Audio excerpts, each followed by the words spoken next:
Welcome friends, मैं Puneet Kumar Sharma MSc zoology हाजिर हूँ आपके सामने एक नई क्लास लेकर। जैसा कि हमने हमारे फेसबुक पेज पर आपको इन्फॉर्म किया था कि हम आपके लिए 11th 12th end semester exam zoology की बेसिक क्लासेस लेकर आएंगे, तो हम आज उसके इंट्रोडक्शन के लिए आपके सामने हाजिर हुए हैं।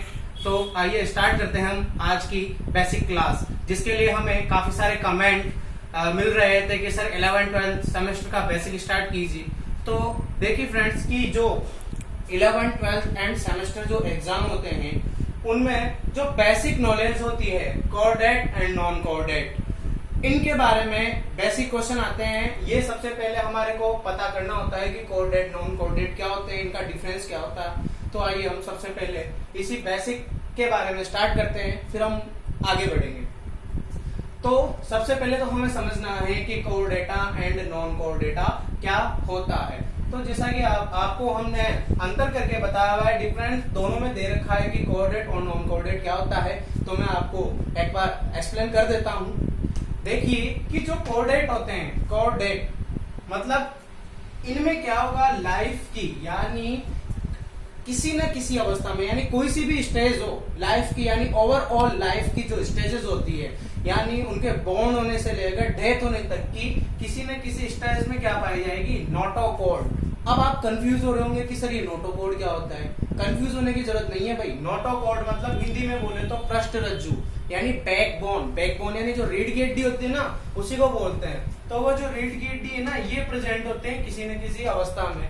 तो इस कैरेक्टर्स के बेस पर हम किसका पता लगाते हैं, कोऑर्डिनेट का, कि बैकबोन अगर प्रेजेंट है, रीढ़ की हड्डी प्रेजेंट है या नोटोकॉर्ड प्रेजेंट है, तो वो क्या होगा, कोऑर्डिनेटा, यानी वो किस संघ का जंतु है, कोऑर्डिनेटा संघ का जंतु है। दूसरी बात, नॉन कोऑर्डिनेट। नॉन कोऑर्ड में क्या होता है, ये जो नोटोकॉर्ड या पृष्ठरज्जु यानी जो बैकबोन होती है, क्या होती है, पूर्ण तरीके से क्या होती है, एब्सेंट होती है। अब हम आगे का पॉइंट डिस्कस करते हैं। अब दूसरा आता है हमारा सीएनएस। सीएनएस मतलब सेंट्रल नर्वस सिस्टम, यानी जिसमें हमारा ब्रेन वगैरह आता है। हमारा मतलब कोऑर्डिनेट का, भाई हम भी तो कोऑर्डिनेट में आते हैं, हमारे के अंदर भी तो रीढ़ की हड्डी पाई जाती है, नहीं पाई जाती, पाई जाती है ना। तो इसलिए हम भी किसमें आते हैं, कोऑर्डिनेट में आते हैं। तो जो कोऑर्डिनेट है, इनमें जो सीएनएस है, ये क्या होता है, किस तरीके से पाया जाता है। सीएनएस मतलब सेंट्रल नर्वस सिस्टम, ये alimentary canal surface and body wall के नीचे प्रेजेंट होता है। और होलो, होलो का मतलब क्या होता है, खोखला, यानी खोखले टाइप का होता है। अब आपको मैं समझा देता हूं। जैसे किसी भी एनिमल की कोई बॉडी होती है, बॉडी के अंदर क्या होता है, एलिमेंट्री केनाल बीच में पाई जाती है। उस एलिमेंट्री केनाल की जो सरफेस होती है, उसके नीचे बॉडी वॉल के पास में पाया जाता है और होलो टाइप का होता है, यानी खोखले प्रकार का होता है। जबकि जो नॉन कोऑर्डिनेट होते हैं, इनमें क्या होता है, ये जो सीएनएस है ना, सेंट्रल नर्वस सिस्टम, याद रखिएगा, भूलिएगा नहीं पूरा नाम, सॉलिड होता है और एलिमेंट्री कैनाल के कहाँ पाया जाता है, नीचे पाया जाता है। यानी कैसा होगा, ये ठोस होगा, यहाँ पर कैसा होगा, खोखला होगा। विलोम शब्द पढ़ते हो ना, वैसा का वैसा ही है ये। अब थर्ड बात करते हैं हम pharyngeal gill slits. Pharyngeal gill slits यानी अगर इसको हिंदी में बोले तो क्लोम रंध्र, यानी क्या होते हैं कि जो फेरेंजियल होती है उसमें क्या पाए जाते हैं, पोर्स पाए जाते हैं स्लिट्स के फॉर्म में, यानी ऊपर से नीचे तक पाए जाते हैं। तो ये क्या होगा, लाइफ की किसी न किसी स्टेज में जो कोऑर्डिनेटा होंगे उनमें क्या पाए जाएंगे, फेरेंजियल गिल स्लिट्स प्रेजेंट होंगे किसी न किसी स्टेज पर। और जो नॉन कोऑर्डिनेट होंगे उनमें क्या होगा, ये एब्सेंट होगा।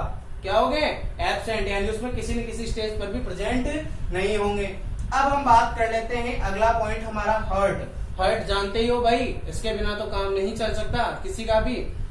तो देखिए जो ये हार्ट होता है, ये जो कोऑर्डिनेट होते हैं, इनमें कहाँ पाया जाता है, एलिमेंट्री केनाल के कहाँ पाया जाता है, नीचे। एलिमेंट्री केनाल का मतलब आहार नाल होता है, जो मुंह यानी माउथ से लेकर कहाँ तक जाती है, एनस तक जाती है। एलिमेंट्री केनाल के बारे में जानते हो ना, खाना खाया, मुंह में गया, एलिमेंट्री केनाल में होते हुए आगे पहुंचता है, उसी की बात कर रहे हैं हम। तो जो हार्ट होता है ना, वो एलिमेंट्री केनाल के कहाँ पाया जाता है, नीचे पाया जाता है। और इसमें जो ब्लड सर्कुलेशन होता है वो वेंस में क्या होता है, आगे से पीछे की ओर होता है। तो ये तो रही कोऑर्डिनेटा की जनरल बात। अब हमने जो नॉन कोऑर्डिनेटा में ये दो पॉइंट है, इनको डिस्कस कर लेते हैं कि जो इनका जो हार्ट होता है ये अपर सरफेस पर प्रेजेंट होता है, यानी जो एलिमेंट्री केनाल होती है ना, इसकी अपर सरफेस पर प्रेजेंट होता है। जबकि जो वेल्स में जो ब्लड होता है इसका, वो कैसा होता है, पीछे से आगे की ओर होता है। देखिए, अब मैंने आपको बताया था कोर डेटा और नॉन कोर डेटा के जो बेसिक डिफरेंस है वो मैंने आपको बता दिए थे। अब मैं आपको इतना सा बताना चाहता हूँ कि जो कोर डेटा में के जो एग्जाम्पल है वो क्या होते हैं और नॉन कोर डेटा के एग्जाम्पल है वो क्या होते हैं। अब इससे आपको और ज्यादा क्लियर समझ में आएगा कि कोर डेटा वास्तव में होते क्या है। देखिए, कोर डेटा में ये जो मेन संघ जो आते हैं उनके नाम मैंने लिखे हुए हैं। एम्फीबिया मतलब उभयचर, रेप्टिलिया मतलब सरीसृप, एवीज मतलब पक्षी, मैमेलिया मतलब स्तनधारी, पीसीज मतलब जलचर। यानी कि मैमेलिया यानी स्तनधारी, इसी के अंदर हम मनुष्य आते हैं। पीसीज जितनी भी प्रकार की मछलियां हैं जो पानी में रहती है वो सब पीसीज वर्ग में आती है। एवीज जितने भी प्रकार के जो पक्षी होते हैं वो सब एवीज में आते हैं। रेंग कर चलने वाले जितने भी जानवर है वो सब रेप्टिलिया यानी सरीसृप यानी सांप वगैरह वो सब इस वर्ग में आते हैं। और एम्फीबिया यानी जो धरती पर और प्लस पानी में दोनों जगह रह सकते हैं, जैसे मेंढा वगैरह, ये सब किस में आते हैं?